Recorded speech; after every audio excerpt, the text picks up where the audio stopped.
Now the whole world had one language and a common speech. As people moved eastward, they found a plain in Shinar and settled there. They said to each other, "Come, let's make bricks and bake them thoroughly." They used brick instead of stone and tar for mortar. Then they said, "Come, let us build ourselves a city with a tower that reaches to the heavens, so that we may make a name for ourselves. Otherwise, we will be scattered over the face of the whole earth." But the Lord came down to see the city and the tower the people were building.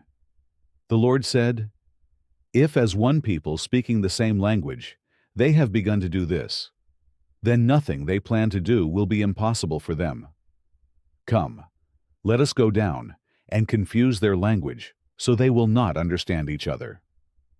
So the Lord scattered them from there over all the earth, and they stopped building the city. That is why it was called Babel, because there the Lord confused the language of the whole world. From there, the Lord scattered them over the face of the whole earth. This is the account of Shem's family line.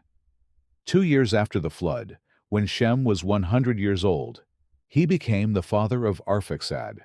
And after he became the father of Arphaxad, Shem lived 500 years and had other sons and daughters. When Arphaxad had lived 35 years, he became the father of Shelah.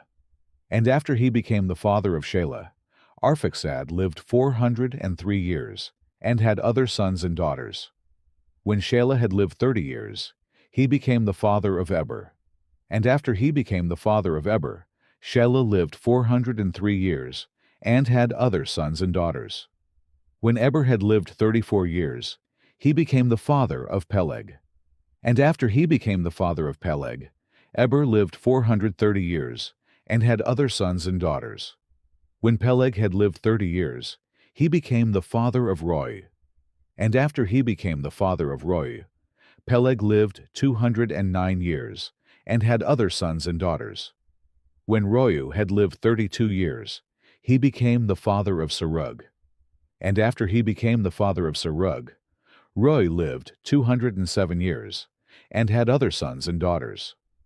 When Serug had lived 30 years, he became the father of Nahor. And after he became the father of Nahor, Serug lived 200 years and had other sons and daughters.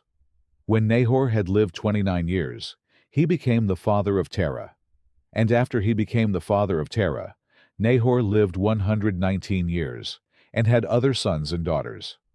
After Terah had lived 70 years, he became the father of Abram, Nahor, and Haran. This is the account of Terah's family line. Terah became the father of Abram, Nahor, and Haran. And Haran became the father of Lot.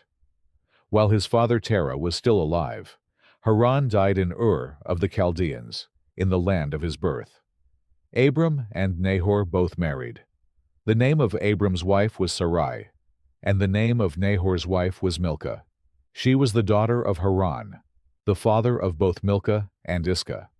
Now Sarai was childless, because she was not able to conceive.